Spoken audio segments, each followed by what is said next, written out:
본문 말씀을 통해서 예수 부활이 확실한 이유, 예수 부활이 확실한 이유라는 제목으로 하나님의 말씀을 전하겠습니다.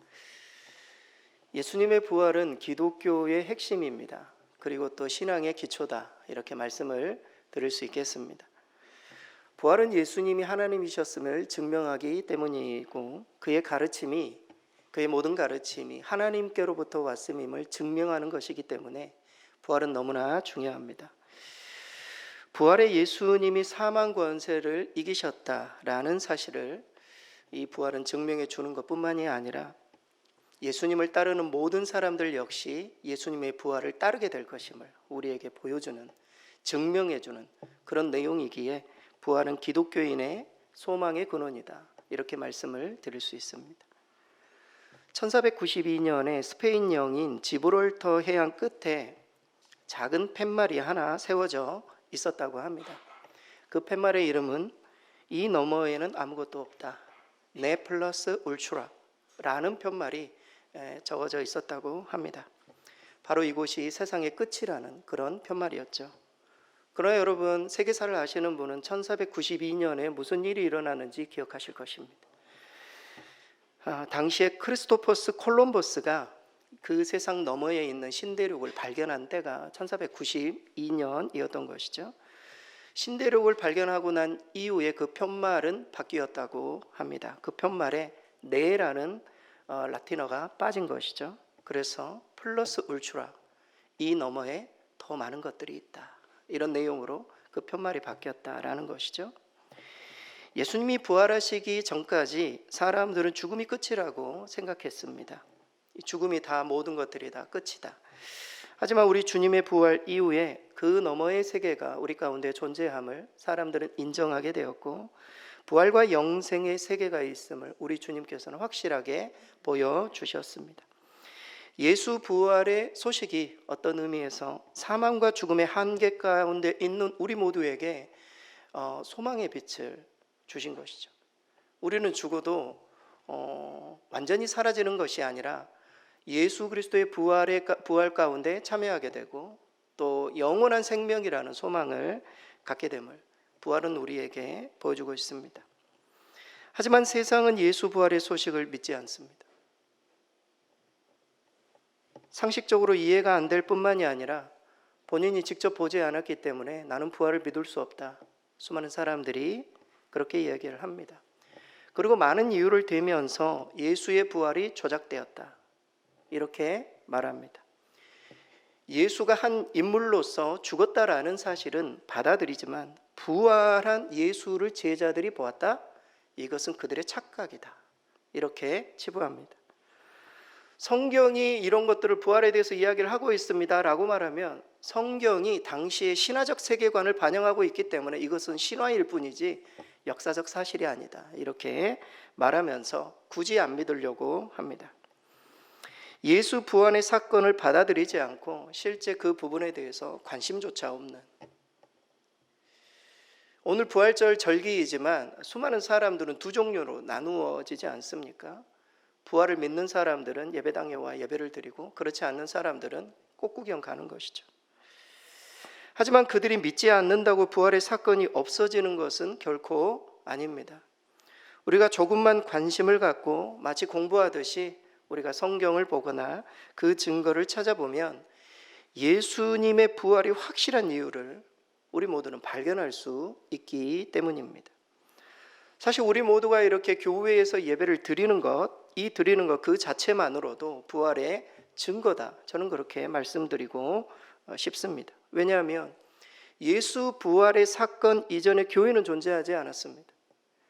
예수 부활의 사건 이전에 주일 예배는 존재하지 않았기 때문입니다. 우리가 이 예배를 드리는 이유는 무엇입니까? 사실 초대교회로 돌아가 보면 기념일인 것이죠. 예수 부활의 기념일, 우리가 8.15 기념일, 3.1절 기념일, 뭔가 기념일을 지키는 이유는 무엇입니까? 그 사건이 반드시 일어났기 때문에 기념일을 지키는 것이죠. 당시의 안식일이었던 이 모든 그 유대인들의 예배가 갑자기 주일로 바뀐, 왜 우리는 지금 이 주일에, 안식 후 첫날 주일에, 이 주일에 하나님 앞에 주의 날이라고 예배를 드리는 것인가? 거슬러 올라가 보면 부활하신 그 주님의 날에 제자들이 함께 모였고 그 주님을 찬양했고 예배드렸던, 어떤 의미에서 주일 자체가, 이 기념일 자체가 부활의 날이 있었음을 우리에게 반증해 주는 것입니다. 여러분, 부활을 믿는 우리는 예수 부활이 왜 그렇게 확실한지 그 이유에 대해서 우리는 정확하게 알고 있어야 돼요. 왜냐하면 우리 모두가 부활의 증인이기 때문이고, 두 번째는 어느 누군가 물었을 때 그 부분에 대해서 우리는 설명을 해줘야 하기 때문입니다. 여러분, 누가 물어봤다고 생각해 보시기 바랍니다. 예수가 정말 부활했는가? 증거를 대보아라 라고 말한다면 여러분은 어떤 증명을 대시겠습니까? 요 내용입니다. 제가 어제 저녁에 자기 전에 자녀들에게도 물었어요. 내일 부활절인데 너희들 혹시 예수님이 부활했다는 증거를 나한테 대봐. 아빠가 설명해 주세요. 아니, 그 부활했다는 것은 알겠어요. 근데 그 부분을 증명하지 못하고 설명하지 못한다면 그거는 정말 중요한 그때에 우리가 예수 부활의 증인이 될 수 없음을 말해주기에 오늘 말씀을 좀 잘 들으시고, 왜 예수 부활이 확실한가, 그 이유에 대해서 명확하게 우리의 마음 가운데 품고 가실 수 있기를 바랍니다. 여러분, 예수가 부활한 것이 확실한 첫 번째 이유, 그것은 앞서 제가 소개해드렸던 것처럼 전 세계적으로 교회가 생기고 주일이 생겨났다라는 사실입니다. 여러분, 주일은 어떤 날입니까? 안식 후 첫날이에요. 예수 부활을 기념하는 날이기 때문입니다. 여러분, 오늘 본문의 1절 말씀 우리 스크린 보고 같이 한번 읽겠습니다. 안식일이 다 지나고 안식 후 첫날이 되려는 새벽에 막달라 마리아와 다른 마리아가 무덤을 보려고 갔더니, 본문의 주님의 부활을 알리는 첫 소절, 그 첫 소절에 안식 후 첫날에, 한 주의 첫날을 말하는 거예요. 지금으로 말하자면 오늘 일요일이죠. 주일이죠. 주일. 이 주일에 여인들이 무덤에 찾아갔음을 오늘 성경은 전해주고 있습니다. 주님은 말씀대로 죽으신 지 사흘 만에 안식 후 첫날이죠. 주님이 약속해 주신 대로 안식 후 첫날, 이 주일에 주님이 부활하신 것입니다. 그래서 그리스도인들은 한 주의 첫날, 주님의 날이죠. 한 주의 첫날, 주님의 날, 그것을 로즈 데이, 주의 날, 주일이라 부르며 예배 공동체로 모였습니다.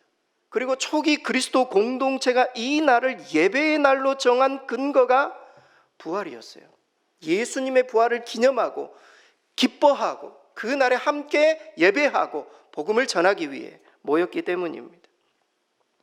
여러분, 우리는 여기서 유대인들의 안식일이 어떻게 주일로 바뀌었는가, 이 부분을 단순히 생각해서는 안 됩니다.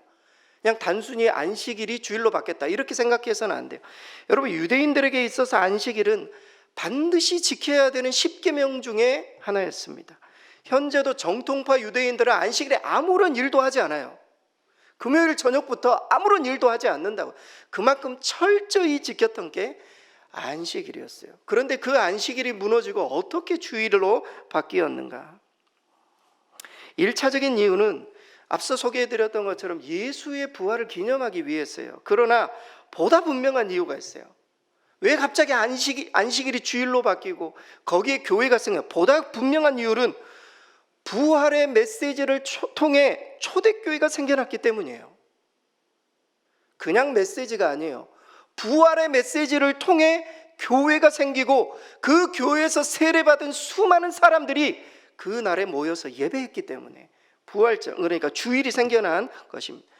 여러분, 사도행전 2장에 보면 베드로가 설교하는 장면이 등장해요.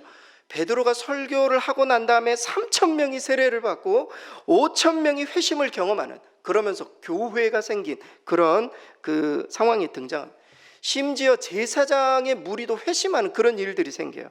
여러분, 오늘 본문 아니지만 사도행전 2장 24절 말씀, 그 베드로의 설교의 핵심에 부활의 메시지가 있어요. 오늘 사도행전 2장 24절 우리 스크린 보고 같이 한번 읽겠습니다. 하나님께서 그를 사망의 고통에서 풀어 살리셨으니 이는 그가 사망에 매여 있을 수 없었음이라. 베드로는 사망에 매여 있을 수 없었다, 사망의 고통에서 살려내셨다, 부활의 메시지를 전합니다. 31절에서 32절 우리 스크린 보고 같이 한번 읽겠습니다.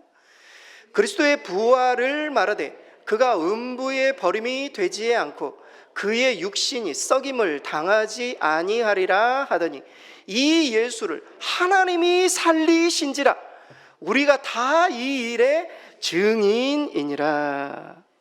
여러분, 예수의 부활이 없었다면 이 설교는 존재하지 않아요. 더욱이 유대인들로부터 이토록 성공적인 호응도 얻지 못했을 거예요. 예수의 부활이 없었다면.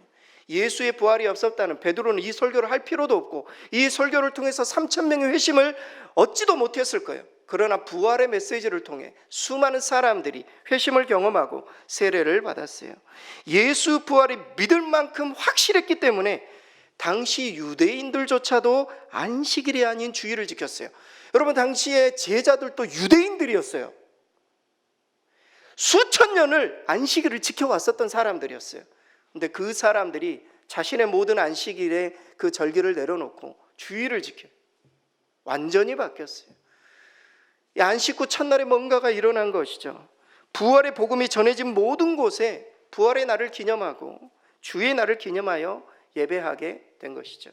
사실 오늘 여러분 예배당에 왔지만 오늘 이 예배는 하나님 예수 그리스도의 부활을 기념하는 날이에요. 부활을 기념하기 위해 모든 사람들이 모였던 이 예배가 지금의 예배로 바뀐 거예요. 이 예배 자체가 부활절을 증명하고 있다라는 것입니다. 예수 부활의 가장 확실한 첫 번째 증거, 그것은 교회가 존재한다라는 겁니다. 주일이 존재한다라는 겁니다. 기념일이 존재한다라는 겁니다. 놀라운 것 아닙니까? 기념일이 존재한다.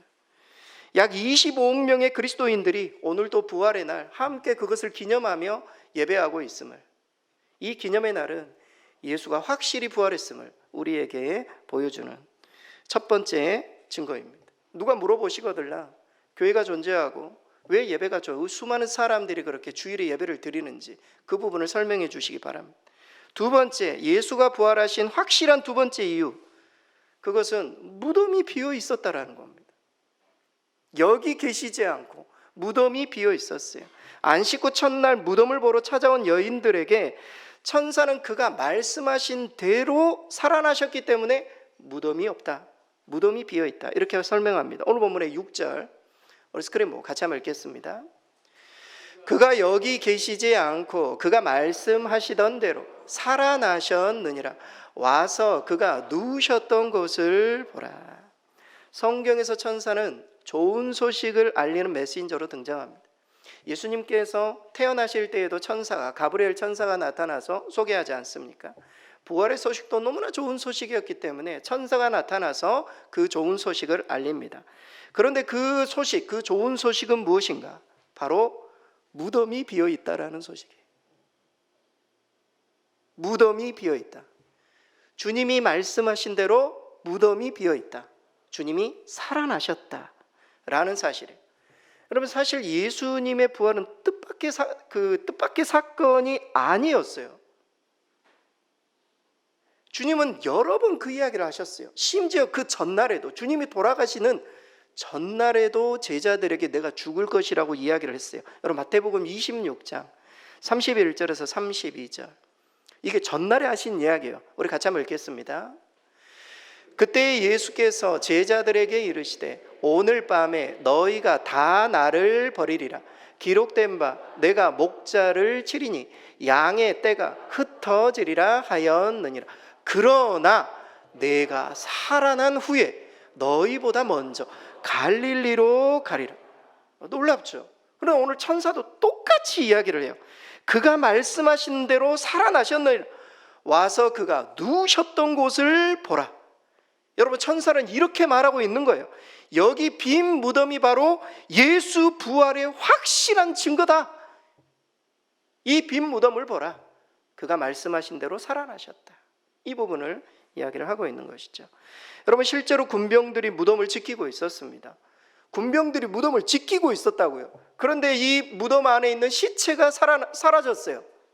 여러분, 우리 가족들 중에 장례를 치르고 다 관에 넣었는데 그 시체가 사라졌다고 생각해 보세요. 다 무덤이 비어 있었다. 이것 자체만으로도 이게 뭔가 일이 일어난 것입니다. 누가 훔쳐갔던지 아니면 실제로 사라졌던지. 하지만 부활을 믿지 않는 사람들은 믿지 않기 때문에 무덤이 비어 있으면 안 돼요. 믿지 않는 사람들은 무덤이 비어 있으면 안 돼요. 그러하기에 여러 반론들을 핍니다. 실제로 무덤은 비어 있었으나 무덤이 비어 있을 수밖에 없는 이유들을 대요. 첫째, 예수가 잠시 기절했을 것이다. 기절설이에요. 실제 이런 일, 사람들이, 믿지 않는 사람들이 그런 이야기를 해요. 그런데 여러분, 우리가 예수님이 십자가상에서 어떻게 죽으셨는지 알잖아요. 죽고 난 다음에 아리마대 요셉이 향료 70g을 몸에 바르고 둘둘둘둘 말았어요. 주님이 기절했어요. 여러분, 사실은 둘둘둘로 말았기 때문에 거의 숨을 못 쉬고 돌아가셨을 거예요. 만약에 그랬다 손치더라도 말이 안 되는 이야기예요. 아무튼 그것을 믿고 싶지 않기 때문에 이야기를 하는 것이죠. 두 번째로, 시체를 유대 당국이 옮겨 놓았을 것이다. 이동설이에요. 시체를 잠시 어디에 옮겨 놨을 것이다. 제자들이 혹시 또 시체 안에 또 뭐 그래가지고 사람들 모이고 막 이런 상황이 시체를 옮겨 놔. 여러분, 만약에 유대 당국이 그랬다라면 부활의 복음을 증거하고 그렇게 막 교회를 핍박하려고 했을 때 시체 보여주면 되잖아요. 예수 시체 여기 있다, 너희들 믿는 거 가짜야, 말하면 되잖아요. 그러지 못했어요. 세 번째, 제자들이 훔쳐갔을 것이다. 제자들이 너무 열광한 나머지 말이죠, 그 시체를 훔쳐갔을 것이다. 여러분, 그러나 당시 제자들은 우리가 보면 알듯이 다 무서워가지고 도망가 숨어 있었어요. 그런 제자들이 다시, 여러분, 만약에 제자들이 훔쳐갔다고 우리 가정해 봅시다. 그러면은요, 제자들이 다 거짓말을 친 거잖아요. 예수 부활했다고 거짓말 친 거잖아요. 그런 제자들이 어떻게 순교를 하고 예수 부활의 복음을 전하다가 죽고 말이죠, 매 맞고, 그렇게 못합니다. 여러분, 거짓말 친 것 때문에 그런 걸 못한다고요. 제자들이 그럴 리 없어요. 마지막 네 번째, 여인들이 무덤을 잘못 찾아갔을 것이다. 착각설이에요. 무덤이 있었네. 그러나 여러분, 여인들은 그 전날에 예수가 어디에 묻혔는지를 정확하게 봤어요. 그리고 무덤 만약에 찾아가지 못했다도 손치더라도 여자들이 예수 부활했다고 가서 베드로와 요한에게 이야기를 해요. 베드로와 요한이 다시 그 무덤에 가서 보니 없었어요. 그러면 베드로와 요한도 착각했을까? 되게 어려운 부분이에요. 만약에 착각했더라도, 그러면 실제 무덤에 예수의 시체가 있다면 유대 당국이 시체를 보여주고 야, 너희들 다 가짜야, 다 말할 수 있었을 거예요. 믿기 어려운 사람들의 모든 반론들이에요. 사랑하는 성도 여러분, 결론은 무덤은 비어 있었다라는 거예요. 그 빈 무덤은 예수 부활의 가장 강력한 증거예요. 장례까지 치르고 무덤에 넣었는데 무덤이 비어 있다. 둘 중에 하나죠. 둘 중에 하나 아닙니까? 말 그대로 누가 훔쳐갔던지. 여러분, 실제 오늘 본문 뒤쪽에 나오면 경비병들의 보고가 나와요. 쭉 나오면은 제자들이 훔쳐갔다, 뭐 이런 표현들을, 군인들에게 돈을 많이 주고 총독에게, 그리고 말이죠, 훔쳐갔다, 뭐 그런 이야기들. 제자들이 밤에 와서 우리가 잘 때 그를 도둑질하여 갔다 하라. 둘 중에 하나예요. 훔쳐갔던지 아니면은 진짜로 사라졌던지. 예수 부활은 확실해요. 빈 무덤이 우리에게 그것을 증명해주고 있는 것입니다. 누군가 훔쳐가지 않았다면 말씀대로 부활한 것이 팩트다, 이렇게 말씀드릴 수 있어요. 마지막 세 번째, 예수 부활하신 것이 확실한 마지막 이유. 이건 진짜 부인할 수 없는 거예요. 그것은 부활하신 주님이 직접 나타나는 거예요. 이것만큼 확실한 게 있습니까? 증인들이 너무 많아버려요. 예수 부활하신 주님을 만난 증인이 너무 많아버려요. 여러분, 근래 우리나라에 막 이런 여러 가지 드라마들 중에 소송 걸고 무슨 변호사 와가지고 증거 찾고 막 이런 드라마가 얼마나 많습니까? 그 증거 하나 없어가지고, 증인 한 사람 없어가지고 이렇게 어려움을 겪고. 여러분, 예수 부활의 증인이 너무 많아요. 오늘 본문의 8절에서 10절 우리 스크린 보고 같이 한번 읽겠습니다. 그 여자들이 무서움과 큰 기쁨으로 빨리 무덤을 떠나 제자들에게 알리려고 다름질할새 예수께서 그들을 만나 이르시되 평안하냐 하시거늘 여자들이 나아가 그 발을 붙잡고 경배하니 이에 예수께서 이르시되 무서워하지 말라 가서 내 형제들에게 갈릴리로 가라 하라 거기서 나를 보리라 하시니라. 천사들이 예수 부활의 소식을 제자들에게 알리라 이 명령에 따라 여인들은 지체 없이 무덤을 떠나 달려가던 중에 부활하신 주님이 찾아오셨습니다. 부활의 첫 목격자에게 주님이 찾아오셨습니다. 부활의 첫 증인인 여인들에게 부활하신 주님은 당신을 처음으로 보이셨고 처음으로 말씀을 주셨습니다. 여러분, 보이신 것뿐만이 아니라 소리까지 들려주신 것입니다. 여인들은 천사의 메시지도 듣지 않았습니까? 빈 무덤도 직접 보았어요. 놀랍게도 부활하신 주님까지도 보았어요. 여인들은 아마도 부활의 첫 증인으로 정말 인생 전부를 예수 그리스도의 부활의 사건을 전하는 사명으로 평생을 살았을 것으로 보입니다. 사실 예수의 부활이 확실한 이유는 빈 무덤과 같은 물리적인 증거 이런 것들도 있을 수 있고 부활을 예언했던 수많은 예수님의 말씀도 있지만 실제 부활하신 예수를 본 사람들이 너무나도 많다라는 사실입니다. 교회와 예수를 핍박했던 사도 바울은 고린도 교회의 복음을 설명하면서 자신 또한 예수님을 보았습니다. 부활하신 주님의 증인입니다. 이렇게 소개합니다. 고린도전서 15장 3절에서 8절까지 말씀, 좀 길지만 우리 스크린 보고 같이 한번 읽겠습니다.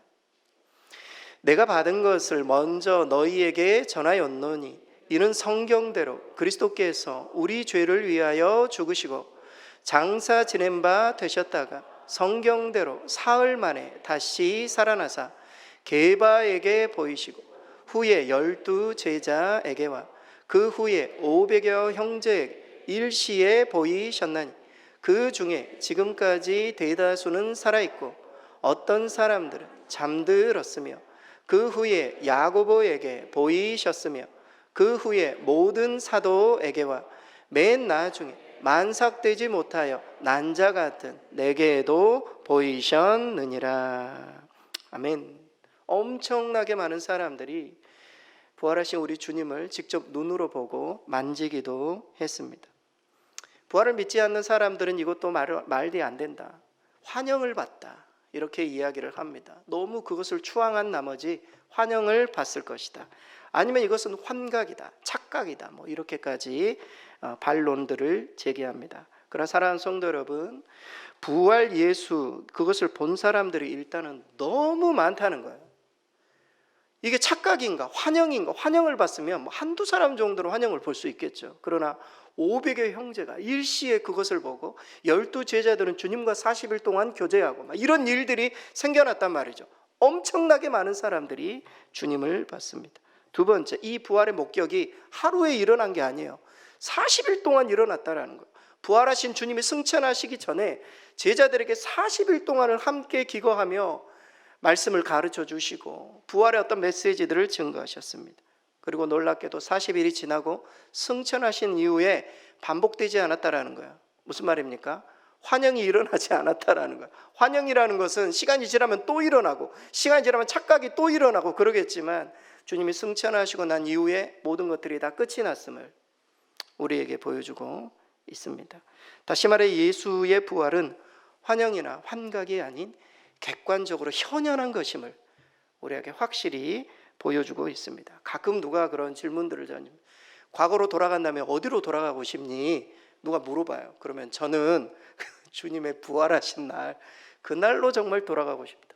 부활하신 주님을 나도 만나고 직접 뵙고 물어보고 싶은 것도 묻고 정말 그런 날로 돌아가고 싶다. 수많은 제자들이 부활하신 그 주님을 만났던 이 사실 자체가, 수많은 증인들이 있다라는 사실 자체가 우리에게 증거가 되는 것입니다. 왜 이렇게 성경이 길게 쓰여졌을까요? 보지 않았으면, 만나지 않았으면, 부활하신 주님이 직접 나타나지 않았으면 이것은 사실 쓰레기에 불과한 거예요. 그러나 직접 만났기 때문에 생명의 말씀이 우리 가운데도 전달되고, 여러분, 우리가 무슨 법정에서 무슨 사람들이 증거가 있다, 별것 없어요. 별것 없어. 그러나 엄청나게 많은 증거와 증인들과 그런 모든 것들이 예수 부활에 초점을 맞추고 있음을 성경은 보여주고 있습니다. 정리해 보겠습니다. 예수의 부활이 확실한가? 누가 그렇게 우리에게 묻는다면 우리는 그 확실한 이유에 대해서 많은 것들 생각하시지 마시고 오늘 본문은 좀 기억하실 수 있기를 바랍니다. 마태복음 28장, 이 본문 세 가지를 꼭 기억하셔야 돼요. 세 가지. 누가 질문을 한다면 나름대로 우리도 예수 부활의 증인인데 누군가에게 설명을 할 수 있다면 이 세 가지를 꼭 설명해 주시기 바라요. 첫 번째, 안식 후 첫날. 왜 교회가 생겼는가? 왜 기념일이 생겼는가? 왜 주일이 생겼는가? 왜 수많은 사람들이 그렇게 전 세계적으로 이 날에 예배를 드리는가? 예수 부활의 사건 때문이에요. 두 번째, 여기 계시지 않고 빈 무덤이에요. 아니 무덤이 없는 것에 대해서 좀 설명을 좀 해주세요. 저에게 도둑질 했나요? 누가 훔쳐갔나요? 그럼 나와야죠. 그 훔친 그거라도. 없어요. 사라진 거예요. 사라진 거예요. 세 번째, 그들을 만나 이르시되 놀랍게도 부활하신 주님께서 직접 말씀대로 제자들을 만나시고 당신을 보여주시고 내가 말했던 그대로 모든 것들이 이루어져 가고 있음을 직접 증인들에게 보여주신 것입니다. 사랑하는 성도 여러분, 주님은 부활하셨습니다. 부활은 너무나도 확실해요. 저도 나름 공부도 열심히 하고 추론도 하고 논리적으로 생각해보고 아무리 반론들을 다 따져봐도 예수 부활은 너무나 확실해요. 물론 그런 건 있어요. 이런 거 다 필요 없어요. 여기에 앉아 계신 분들 중에 목사님 왜 그런 이야기 하세요? 저 그냥 믿거든요. 그러면 끝이에요. 다 필요 없어요. 그러나 믿지 않는 사람들에게 우리가 이것을 논리적이게 내가 믿고 있는 바를 설명하기 위해 오늘 내용을 소개해 드린 겁니다. 주님은 부활하셨습니다. 확실히. 그래서 우리가 오늘 예배를 드리고 교회가 존재하며 우리가 이렇게 부활의 기쁨 가운데 나가게 되는 것입니다. 이 말씀 붙들고 부활의 확신 가운데 부활의 증인으로 살아가시는 저와 여러분 되실 수 있기를 바랍니다.